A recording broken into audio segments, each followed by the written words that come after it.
Right నమస్తే welcome back to interview with Durga. BSP RSP గారు బీఆర్ఎస్లోకి వెళ్ళిన తర్వాత మరి బీఎస్పీ ఏ విధంగా ముందుకు వెళ్ళనుంది, అదేవిధంగా బీఎస్పీ పార్టీకి సంబంధించి కొత్తగా పగ్గాలు చేపట్టారు మందా ప్రభాకర్ గారు. మరి జిల్లా స్థాయి నాయకుడిగా ఉండి మరి అదేవిధంగా కార్యకలాపాలలో కూడా బీఎస్పీ కార్యకలాపాలలో వెన్నంటి ఉండి అదేవిధంగా మరి అనేక పోస్టుల తర్వాత ఇప్పుడు మళ్ళీ రాష్ట్ర అధ్యక్షులుగా బీఎస్పీకి సంబంధించి పార్టీ పగ్గాలు చేపట్టడం జరిగింది. మరి రానున్న లోక్సభ ఎన్నికలు కానీ అటు తర్వాత రానున్న అసెంబ్లీ ఎన్నికలు కానీ ఏ విధంగా సమాయత్తం చేస్తున్నారు, మరి ఇటీవల కాలంలో బీఆర్ఎస్లోకి ఆర్ఎస్పీ గారు వెళ్ళడం ఎలా, మరి ఎలాంటి పరిణామాలకు అదేవిధంగా దాని యొక్క ప్రభావం ఏమన్నా మరి బీఎస్పీ మీద పడే అవకాశాలు ఉన్నాయా అన్న అంశాలు ఇప్పుడు మనం చర్చించబోతున్నాం. మనతో పాటు సిద్ధంగా ఉన్నారు మందా ప్రభాకర్ గారు, రాష్ట్ర అధ్యక్షులు బీఎస్పీ. ముందుగా మనం వారిని ఇన్వైట్ చేస్తున్నాం. సార్ నమస్తే అండి. నమస్తే అండి. రైట్ ప్రభాకర్ గారు, ముఖ్యంగా మనం చూస్తున్నాం ఆర్ఎస్ ప్రవీణ్ గారు వచ్చిన తర్వాత ఒక రకమైన వెలుగు వెలిగింది, అంతకుముందు కూడా ఒక వెలుగులోనే ఉంది. ఏకంగా బీఆర్ఎస్లోకి వెళ్ళిపోయిన తర్వాత మరి పార్టీ పగ్గాలు మీరు చెప్పడం జరిగింది. ఈ మధ్యకాలంలో అసలు ఏం జరిగిందంటారు? ఆర్ఎస్పీ గారు రాకముందు కూడా పార్టీ ఉంది కదంటే, అంతకుముందు ఉన్నటువంటి విజిబిలిటీ కంటే ఆర్ఎస్పీ గారు వచ్చిన తర్వాత చాలా విజిబిలిటీ పెరిగింది అనేది వాస్తవం. అయితే ఈ మధ్యకాలంలో మొన్ననే ఆర్ఎస్పీ గారు బహుజన్ సమాజ్ పార్టీని వదిలిపెట్టి బీఆర్ఎస్లోకి వెళ్ళడం జరిగింది. అయితే ఈ ఉద్యమంలో నాయకులు రావడం లేదా వెళ్ళడం అనేది కొత్త ఏం కాదు. ఎంతమంది వెళ్ళినా, ఎంత గొప్పవాళ్ళు వెళ్ళినా ఈ ఉద్యమం అనేది ప్రజా ఉద్యమం కాబట్టి ఇది కాలానుగుణంగా తనను తాను మార్చుకుంటూ రాజ్యాధికారం వైపు ఇది ముందుకెళ్తూ ఉంటుంది, ప్రయాణం చేస్తూ ఉంటుంది. ఖచ్చితంగా ప్రజల అండదండలతోటి ఈ ఉద్యమం సక్సెస్ అవుతుంది. రైట్, ఇంకొక ప్రశ్న అండి. మరి ముఖ్యంగా అప్పట్లో ఎల్బీ నగర్లో జరిగిన బీఎస్పీ మహాసభ ఒకటి నిర్వహించడం జరిగింది. అప్పుడు కూడా బెహన్జీ మాయావతి గారు రావడం జరిగింది. మరి బీఎస్పీకి సంబంధించి సీఎం క్యాండిడేట్గా ఆర్ఎస్పీ గారు ఉంటారు అంటూ కూడా అప్పుడే ఆమె చెప్పడం జరిగింది. అటు తర్వాత ఎలక్షన్స్ రావడం జరిగింది. మరి బీఎస్పీకి సంబంధించి సీఎం క్యాండిడేట్గా ఆర్ఎస్పీ గారు ఉంటారు అంటూ కూడా చెప్పిన తర్వాత కొన్ని పరిణామాల తర్వాత మళ్ళీ ఇప్పుడు బీఆర్ఎస్లోకే ఎందుకు వెళ్ళడం జరిగిందంటారు? బీఎస్పీ భావజాలం నచ్చక, లేకపోతే ఒకవేళ ఇతరుల యొక్క ప్రెషర్స్ ఏమైనా ఉన్నాయంటారా ఆర్ఎస్పీ గారి మీద? ఏమంటారు మీరు సూటిగా? ఓకే అండి, బీఎస్పీ భావజాలం నచ్చక అని నేను అనుకోవట్లేదు. అదేవిధంగా ఆయన మీద ఏమి ప్రెజర్లు నుండి వెళ్ళాడనేది కూడా నేను చెప్పలేను. అయితే ఈ ప్రెజర్లు ఏమున్నా లేదంటే ఆయన వ్యక్తిగత అంశాలు ఏమైనా ఉండవచ్చు, కానీ ఆర్ఎస్పీ గారు పార్టీ వదిలి వెళ్ళడం అనేది మాకైతే ఒకంత బాధగానైతే ఉంది. పార్టీ వదిలి వెళ్ళి అంటే అనేక మంది వెళ్ళారు, కానీ ఇక్కడ తెలంగాణ రాష్ట్రంలో ఆర్ఎస్పీ గారికి ఈ పార్టీ నుండి అందినటువంటి గౌరవం కానీ సహకారం కానీ, బెహన్జీ మాయావతి గారు మా జాతీయ అధ్యక్షులు, మా అధినాయకురాలు ఇచ్చినటువంటి సపోర్ట్ కానీ అసలు ఎక్కడ ఎందులో కూడా కొంచెం కూడా ఆయనకు తక్కువ కాలేదు. కాబట్టి మేము అన్ని రకాలుగా ఆయనకు అండదండలుగా నిలబడ్డప్పటికీ ఆయన వెళ్ళడం అనేది మేమైతే జీర్ణించుకోలేకపోతున్నాం. ఇలా జరుగుతుంది, ఇలా చేస్తారని మేము ఊహించుకోలేదండి. రైట్ ప్రభాకర్ గారు, ఇప్పటి వరకు మరి ఆర్ఎస్పీ గారికి అంటూ ఒక క్యాడర్ ఏర్పాటు చేయడం జరిగింది బీఎస్పీలో. మరి ఆయన పార్టీలోకి రావడానికి ముందు కూడా స్వేరో అంటూ కూడా ఒక సంస్థను ఏర్పాటు చేశారు. అదేవిధంగా అభిమానులు కూడా బోళ్ళంత మంది ఉన్నారు ఆయనకి. ఇప్పుడు ఆర్ఎస్ ప్రవీణ్ కుమార్ గారు బీఆర్ఎస్లోకి వెళ్ళడం జరిగింది. మరి ఈ క్రమంలో ఆయన క్యాడరు, ఆయన అభిమానులు, ఆయన పెంచి పోషించిన స్వేరో మరి అంతా అనాథలుగా ఉన్నారా, లేకపోతే ఒకవేళ బీఆర్ఎస్లోకి వాళ్ళు కూడా వెళ్ళే అవకాశం ఉందంటారా? ఏం జరగబోతుందంటారు? వాళ్ళు అనాథలుగా ఉన్నారా లేదంటే వాళ్ళు కూడా బీఆర్ఎస్లోకి వెళ్తారా అనేది మీలాంటి వాళ్ళే చెప్పాలి, వాళ్ళ అంటే కదలికలు ఎలా ఉన్నాయని. కానీ బేసికల్గా బహుజన్ సమాజ్ పార్టీ అనేది ఒక ఐడియాలజీకి సంబంధించిన ఒక మిషనరీ మూమెంట్ కాబట్టి ఈ ఐడియాలజీలో ఈ మిషనరీ మూమెంట్లో తయారైన కార్యకర్త మాత్రం ఎవ్వరు వెళ్ళినా ఈ పార్టీని వదిలిపెట్టి, ఈ మూమెంట్ని వదిలిపెట్టి ఎక్కడికి వెళ్ళరు. అదే జరిగింది ఈరోజు బహుజన్ సమాజ్ పార్టీలో ఉన్నటువంటి తెలంగాణ రాష్ట్రంలో ఉన్న కార్యకర్తల విషయంలో, నాయకుల విషయంలో కూడా అదే జరిగింది. ఇక్కడ ఉన్నటువంటి బహుజన్ సమాజ్ పార్టీకి సంబంధించిన కార్యకర్తలు, నాయకులు ఎవరు ప్రవీణ్ సార్ గారి వెనకాలో బీఆర్ఎస్కు వెళ్ళింది లేదు. అదండి. రైట్, మరి ఇప్పుడు ఇంతకుముందు ప్రవీణ్ గారేమో అటు వెళ్ళిపోయారు, ఇప్పుడు ప్రభాకర్ గారు మరి కొత్తగా పగ్గాలు తీసుకోవడం జరిగింది. మరి దళిత జాతికి, మరి అదేవిధంగా ఇతర బహుజన జాతికి మరి ఎటువంటి సేవలు అందించబోతున్నారు మీరు అధ్యక్షులుగా? నేను అధ్యక్షులుగా ఉన్నా, మరెవరం అధ్యక్షులుగా ఉన్నా కానీ బహెన్జీ కుమారి మాయావతి గారు మా అధినాయకురాలు. ఆమె నాయకత్వంలో, ఆమె డైరెక్షన్లోనే పార్టీ అనేది నడుస్తుంది. అయితే మాయావతి గారు కూడా కాన్షీరామ్ గారి పని విధానాన్ని, అదేవిధంగా పూలే అంబేద్కర్ గారి ఆలోచన విధానం ద్వారా ఈ రాజ్యంలో, ఈ దేశంలో వేలాది సంవత్సరాలుగా రాజ్యాధికారానికి దూరంగా ఉన్నటువంటి ప్రజలను రాజ్యాధికారంలో భాగస్థులను చేయడం, దేశ సంపదలను భాగస్థులను చేయడం అనే ఒక కార్యక్రమం ఏదైతే ఉన్నదో, social transformation and economic emancipation అనే ఏదైతే ఉందో, దానికోసం బహెన్జీ కుమారి మాయావతి గారు మమ్మల్ని నడిపించడం జరుగుతుంది. తెలంగాణ రాష్ట్రంలో కూడా మేము దాన్ని సాధిస్తాం. రైట్. ప్రభాకర్ గారు, ఇప్పుడు అదేవిధంగా పార్టీ అనేది మరి ఇప్పుడు పార్టీ ప్రయోజనాల కోసమని స్వార్థ లేదా వ్యక్తిగత ప్రయోజనాలు 2 ప్రయోజనాలు ఉంటాయి. మరి ఇప్పుడు బీఆర్ఎస్లోకి ఆర్ఎస్పీ గారు వెళ్ళారంటే పార్టీ ప్రయోజనాల దృష్ట్యా వెళ్ళారా, లేకపోతే వ్యక్తిగత ప్రయోజనాల దృష్ట్యా వెళ్ళారా? దీని మీద మీ కామెంట్ ఏంటంటారు? సార్, నాకు వ్యక్తిగతంగా ఏ వ్యక్తిని నేను విశ్లేషించే ఉద్దేశం లేదు.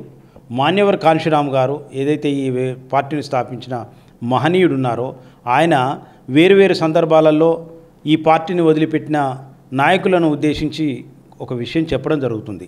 ఏంటంటే, ఎంత గొప్ప వాళ్ళైనా ఇలా చిన్నవాళ్ళైనా పార్టీని వదిలిపెట్టడానికి 3 రకాల కారణాలు ఉంటాయి అంటాడు. ఏంటిదంటే, అలసిపోవడం, రెండవది అమ్ముడు పోవడం, మూడవది భయపడి పారిపోవడం. అంటే ప్రవీణ్ కుమార్ గారు మరి ఇంకా మాకు ఈ రాజ్యం వచ్చేటట్లేదు, ఈ బహుజన సిద్ధాంతం వల్ల ఏమయ్యేటట్లేదు అనుకోనో, లేదా ఆయన చేసిన పని నుండి అలసిపోయో ఆ రకంగా వెళ్ళి ఉంటాడేమో. ఇంకా మిగతా నేనేం చెప్పడానికి నా దగ్గర ఆధారాలు ఏం లేదు, నేను చెప్పను కూడా, అవి నాకేం తెలియదు. రైట్. ఇప్పుడు all it happens in politics అనేది ఒకటి నానుడి ఉండనే ఉంది, ఒక సామెత ఉంది, ప్రొవర్బ్. రాజకీయాలలో అన్నీ సాధ్యమవుతాయని. అంటే ఈరోజు తిట్టిన వాళ్ళు రేపొద్దున మిత్రులు అవుతారు. శత్రుత్వం కాస్త మిత్రత్వంగా ఉంటుంది. మిత్రత్వం కానీ శత్రుత్వం కానీ 2 కూడా శాశ్వతం కాదు. మరి ఇంతకుముందు బీఆర్ఎస్ తోటి అంటకాగి ఉండి అతిగా విమర్శలు చేసి ఉన్న ఆర్ఎస్పీ గారు ఇప్పుడు మరి వారి పంచన చేరడం ఎలా తీసుకోవచ్చుంటారు? రాజకీయాలలో లేకపోతే ప్రజాస్వామ్యంలో ఇవన్నీ ఉండవలసిన లక్షణాలు అంటారా? ఒక పొలిటీషియన్గా మీరేమంటారు? సార్, అయితే ఇది పొలిటికల్ పార్టీస్కు తగిందేమో కానీ మాలాంటి ఉద్యమ పార్టీలకు మాత్రం సరైనది కాదు. That is my opinion. ఏంటి అని అంటే, ఈ రాజకీయ పార్టీలలో శాశ్వత శత్రువులు గారు, మిత్రులు గారు అనేది రాజకీయ పార్టీలకు వర్తించే విషయం. కానీ ఇక్కడ భారతదేశంలో రాజకీయాలు కానీ, రాజ్యాధికార పోరాటాలు కానీ 2 సిద్ధాంతాల మధ్యలో జరుగుతున్నాయి. ఒకటి బహుజనవాదం, ఏదైతే మహాత్మా గౌతమ బుద్ధుడు ఇచ్చినటువంటి స్వేచ్ఛ, సమానత్వం, సోదరభావం అనే ఆ భావాలతోటి పూలే అంబేద్కర్ గారు ఇచ్చినటువంటి ఆలోచన విధానంతో, ఈ ఆలోచనతో సాగుతున్నటువంటి ఒకటైతే, అదే మన గోల్వాల్కర్ గారు ప్రవచించినటువంటి లేదా గతంలో ఉన్న చాతుర్వర్ణ వ్యవస్థ ఆధారంగా మనువాద సిద్ధాంతంతో నడుస్తున్నటువంటి ఒక సిద్ధాంతం పాయ, లేదంటే దాని పోరాటాలు ఒకవైపు. అంటే ఈ 2 తప్పితే భారత రాజకీయాలు, అంబేద్కర్ గారు చెప్పినట్టు కూడా భారతదేశ చరిత్రను రెవల్యూషన్ అండ్ కౌంటర్ రెవల్యూషన్ అంటాడు అంబేద్కర్ గారు. అంటే ఈ 2 వర్గాల మధ్యలో జరిగే పోరాటమే. ఇవాళ రాజకీయ పార్టీలన్నీ కూడా మనవాదానికి సంబంధించిన పార్టీలని నేను అనను, కానీ ప్రజాస్వామ్యానికి సంబంధించినటువంటి, ప్రజాస్వామ్యాన్ని కాంక్షించే పార్టీలు ఏవైతే ఉన్నాయో వాళ్ళందరూ కొన్ని విలువలకు కట్టుబడి ఉండాలి, ఉంటారు అని నేను విశ్వసిస్తున్నా. మా బహుజన్ సమాజ్ పార్టీ అనేది, బహుజన ఉద్యమం అనేది మాత్రం ఖచ్చితంగా విలువలకు కట్టుబడి ఉండి, సిద్ధాంతానికి కట్టుబడి ఉండి ప్రజల కొరకు పోరాటం చేస్తున్నాం. కాబట్టి ఎట్టి పరిస్థితులలో మేము అంటే మనువాదాన్ని సమర్థించేది లేదు, మనువాదులు అనే వాళ్ళను కూడా మేము వెనకేసుకొచ్చేది లేదు. ఎవరైనా మాకు వ్యక్తులు కాదు ముఖ్యం, వాదమే ముఖ్యం. కాబట్టి మేము ప్రజల తరపున ఉండే మనుషులం. కాబట్టి మాకు రాజకీయ పార్టీలకు వర్తించేటువంటి సూత్రాలు మాకు వర్తించవు జనరల్గా, ఇన్ జనరల్. రైట్. మరి గతంలో కూడా జరిగిన ఏవైతే ఎలక్షన్స్ ఉన్నాయో, మరి ముఖ్యంగా మునుగోడు ఎలక్షన్ కానీ, తర్వాత జరిగిన మొన్న శాసనసభ ఎన్నికలు కానీ, రేపు జరగబోతున్న లోక్సభ ఎన్నికలు కానీ, ఈ ఎన్నికలలో మరి ఇప్పుడు ఎస్సీలకు సంబంధించిన గ్రూపులు ఎక్కువ ఉండడం, మనిషికి ఒక పార్టీ, మనిషికి ఒక ఎజెండా పెట్టుకోవడం, గుడిసెకు ఒక పార్టీ ఎజెండా పెట్టుకోవడం, ఇదంతా జరిగింది. మరి ఇట్లా జరగడం వల్లనే ఓట్లు చిలిపోయాయి. మరి ముఖ్యంగా ఎస్సీ ఎస్టీకి సంబంధించి కూడా ఓట్లు అనేవి మరి మిగతా ఓట్లుగా పట్టడం జరిగింది. ఇది ఆర్ఎస్పీ గారి హయాంలో జరిగింది. ఇప్పుడు మరి ప్రభాకర్ గారు ఎటువంటి మార్పు తీసుకురాబోతున్నారు? ఆ విషయంలో కొత్తగా ఏమైనా వినూత్నంగా మీరు ఏమన్నా ప్రయోగాలు చేయబోతున్నారా?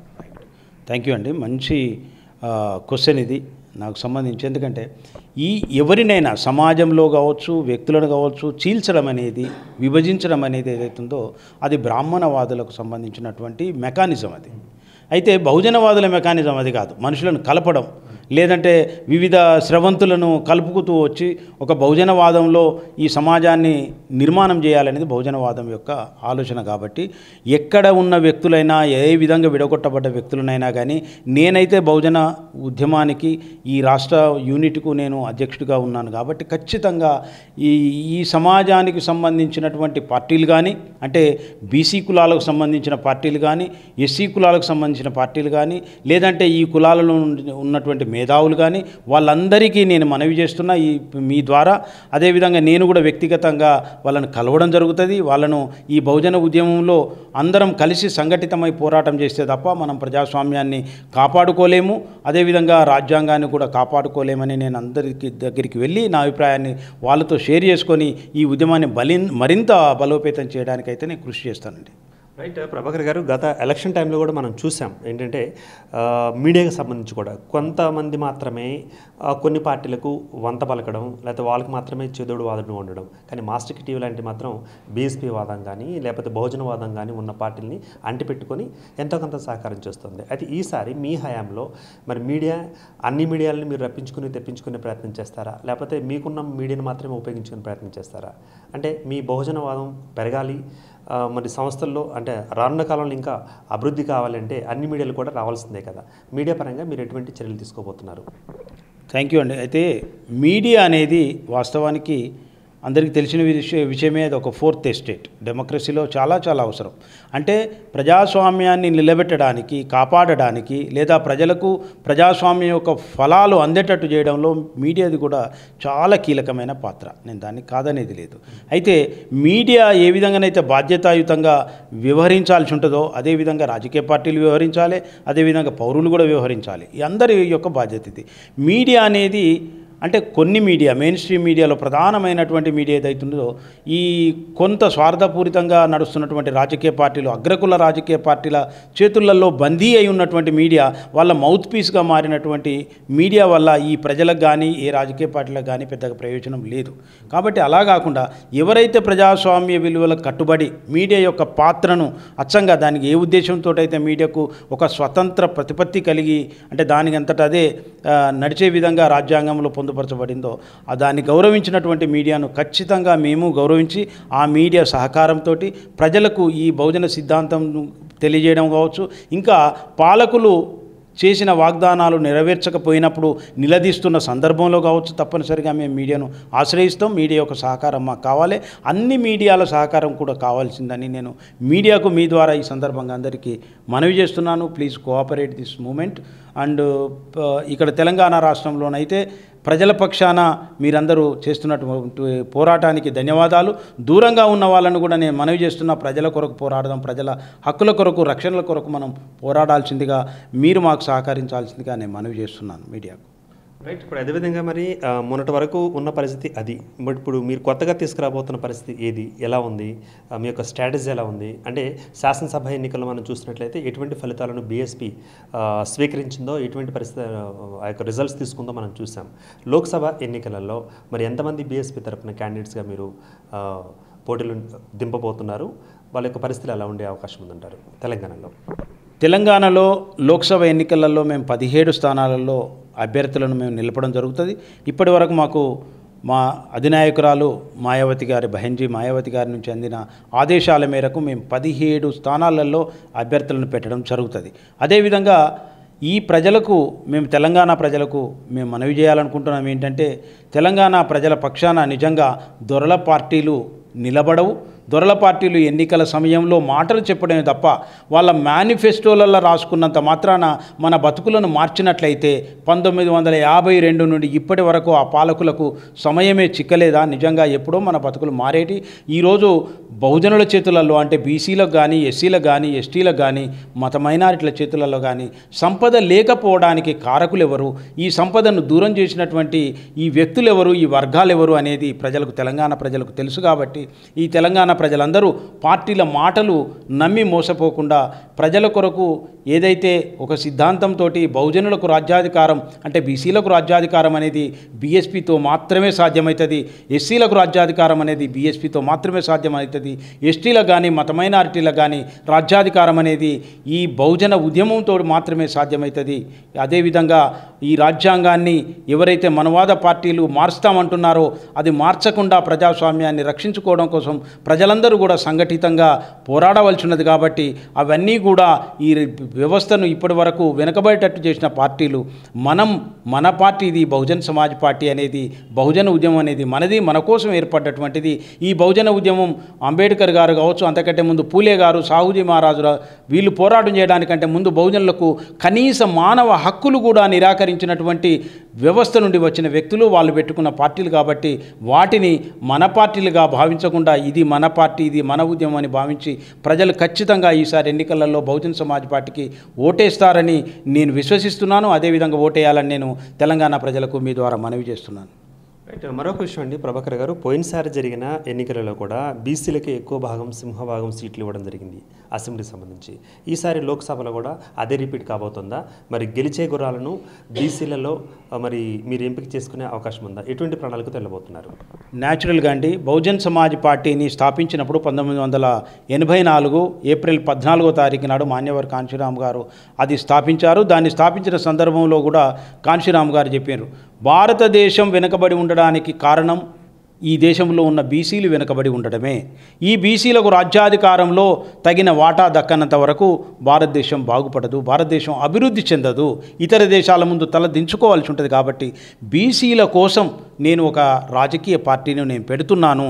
ఈ బహుజన్ సమాజ్ పార్టీ బీసీల కొరకు పెడుతున్నటువంటి రాజకీయ పార్టీ అని చెప్పడమే మాత్రమే కాకుండా వెంటనే ఆయన అదే సంవత్సరంలో మండల్ కమిషన్ సిఫార్సులను అమలు చేయాలని ఒక పెద్ద ఉద్యమం ఆగస్టులో స్టార్ట్ చేసి డిసెంబర్ దాకా ఒక ఉద్యమం 84లో చేశారు. ఆ తర్వాత 89లో కూడా పెద్ద ఉద్యమం చేశారు. కాబట్టి ఆయన పోరాట ఫలితంగా అప్పుడు ఉన్నటువంటి పాలకులు వాళ్ళ మెడలు వంచి మండల్ కమిషన్ను మాన్యవర్ కాంశీరామ్ గారు అమలు జరిగేటట్టు చూసిండ్రు. కాబట్టి బీసీలకు బహుజన్ సమాజ్ పార్టీ బహుజన ఉద్యమం అనేది అగ్రతాంబూలం ఇస్తుంది, అగ్రభాగాన వాళ్ళని నిలబెడుతుంది. కాబట్టి బీసీల కోసం బీసీలకు రాజ్యాధికారం బీఎస్పీతోటే సాధ్యం. కాబట్టి బీసీలకు ఖచ్చితంగా ఒక మంచి వాళ్ళకి అగ్రస్థానం అయితే ఉంటుంది, ప్రాధాన్యత ఉంటుంది. రైట్. ఇప్పుడు అదేవిధంగా మరి ఇంతకుముందు కూడా ఆర్ఎస్పీ గారు చాలా పాదయాత్రలు చేయడం జరిగింది. అనేక మైళ్ళ, అనేక కిలోమీటర్ల, వేలాది కిలోమీటర్లు కూడా పాదయాత్రలు చేయడం జరిగింది. అన్ని ప్రాంతాల్లో ఉన్న సమస్యలు కూడా గుర్తించడం జరిగింది, వాళ్ళకి ప్రాధాన్యత ఇస్తామని చెప్పడం జరిగింది. మరి మీ హయాంలో కూడా అటువంటి ఏమైనా హామీలు కానీ పాదయాత్రలు కానీ చేయబోతున్నారా? ఏం జరగబోతుంది? మేము ప్రజలను చైతన్యపరచడానికి ఏ పనైనా ఏ కార్యక్రమం అయినా తీసుకోవడానికి అవకాశం ఉంది, తప్పనిసరి చేస్తాం. అయితే అంబేద్కర్ గారు చెప్పినట్టు అన్ని సమస్యలకు మూలం కులమే రూట్ కాజ్. ఈ కులం మారకుండా, కుల వ్యవస్థ మారకుండా ఈ సమస్యలు పోవు. ఇవాళ ఏ పార్టీని తీసుకున్నా వాళ్ళ కులం కోసం, అగ్రకుల రాజకీయ పార్టీలన్నీ వాళ్ళ కులం కోసమే పనిచేస్తున్నాయి. ఇవాళ మేము కూడా ఏంటంటే బహుజన్ సమాజం అనేది ఈ ఒకనాడు శూద్ర కులము, ఇది శూద్రులుగా ఉన్నటువంటి కులమే ఆ తర్వాత 6000 పైచిలుకు కులాలుగా విడగొట్టిన వాళ్ళు.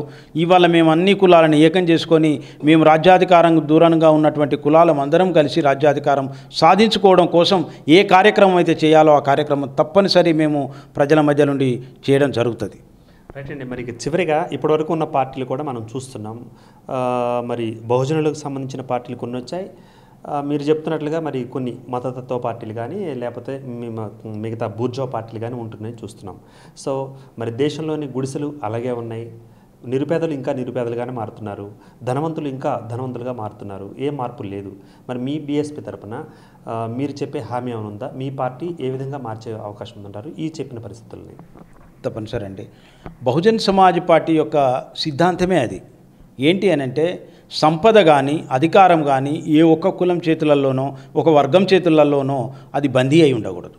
ఈ భారతదేశానికి సంబంధించిన సంపద కావచ్చు, అధికారం కావచ్చు, అన్ని కులాలకు దక్కాలి. అంటే మాన్యవర్ కాంశీరామ్ గారు ఈ పార్టీకి సంబంధించినటువంటి ఒక రాజకీయ సిద్ధాంతాన్ని కూడా తన మాటల్లో చెప్పడం జరిగింది. ఏంటి అని అంటే ఈ దేశంలో ఉన్నటువంటి ప్రజలు ఎవరి జనాభా ప్రాతిపదికన, ఎవరి జనాభా నిష్పత్తి ప్రకారంగా వాళ్లకు రాజ్యాధికారంలో వాటాలు దక్కాలి.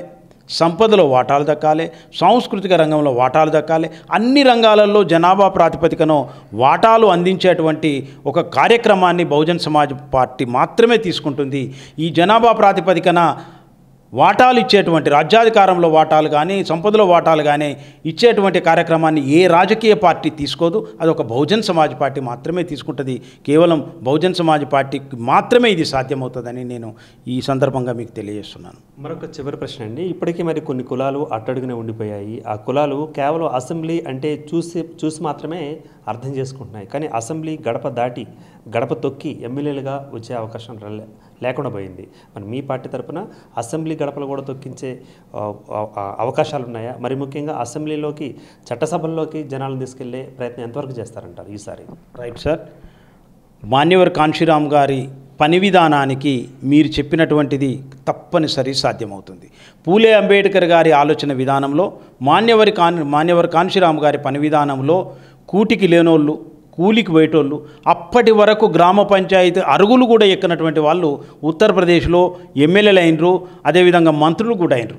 అదే పని విధానాన్ని మేము ఇక్కడ కొనసాగించడం ద్వారా కూటికి లేనోళ్లను, కూలికి పోయేటోళ్లను, సామాన్య ప్రజలను, కనీసం సర్పంచ్లుగా, ఎంపీటీసీలుగా, వార్డు మెంబర్లుగా గెలవనటువంటి వాళ్ళను, గ్రామ పంచాయతీ అరుగులు కూడా ఎక్కనటువంటి వాళ్ళను, ఇప్పటి వరకు రాజ్యాధికారానికి దూరంగా ఉంచబడ్డటువంటి కులాలను మేము ఖచ్చితంగా పార్లమెంటుకు, అసెంబ్లీకి పంపడం అనేది జరుగుతుంది. అది మాన్యవర్ కాన్షీరామ్ గారి పని విధానానికి అది సాధ్యమవుతుంది.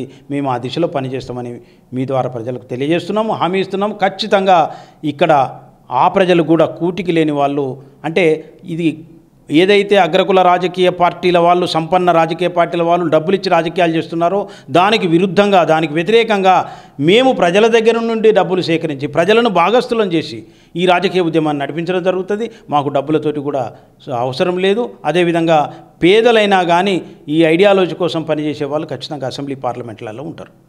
మరొక చివరి ప్రశ్నతో ముగిద్దామండి. ఇప్పుడు నాగర్ కర్నూలుకు సంబంధించి మరి ఇప్పుడు ఆర్ఎస్ ప్రవీణ్ కుమార్ గారిని అక్కడ పోటీలు దింపడం జరిగింది బీఆర్ఎస్.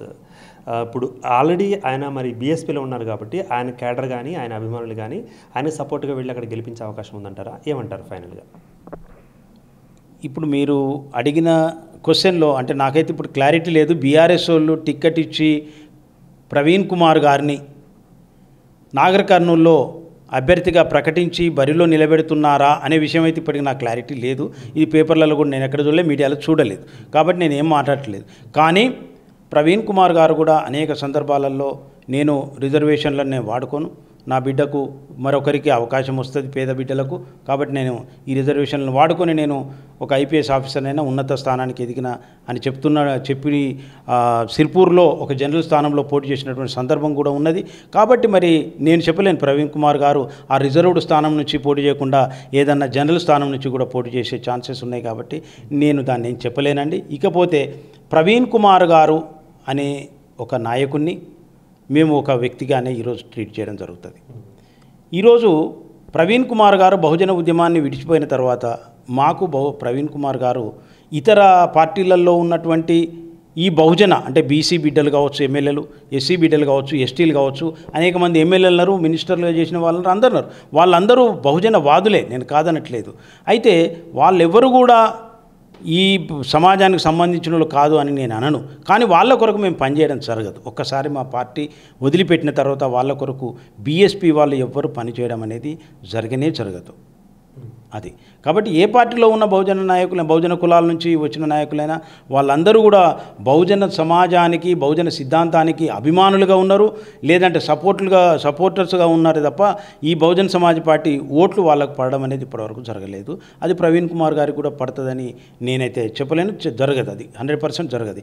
ఇవాళ ప్రవీణ్ కుమార్ గారు ఏదైతే నిరాధారమైన ఆరోపణలు చేసినారో దాని విషయంలో కూడా మాకు కొంత బాధగా ఉంది. ఎందుకంటే ఒక ఉన్నత విద్యావంతుడు, అన్నీ తెలిసినవాడు, ఇలా బహన్ కుమారి మాయావతి గారి వెనకాల ఎవరో బీజేపీ వాళ్ళు ఉన్నారు అని ఒక నిరాధారమైన ఆరోపణలు చేయడం వెళ్ళిండ్రు. అది తన వ్యక్తిగతమైన విషయం, మేము కూడా గౌరవిస్తాం, ఎవరైనా గౌరవించాలి. కానీ ఇలాంటి ఆధారం లేని ఆరోపణలు చేసి మన బహుజన ఉద్యమాన్ని, బహుజన నాయకత్వాన్ని బలహీనపరచడం వల్ల నేను బహుజనవాదిని అని చెప్పడం అది కొంతవరకు మాకైతే బాధగా ఉంది. అది కరెక్ట్ కూడా కాదని మేము భావిస్తున్నాం.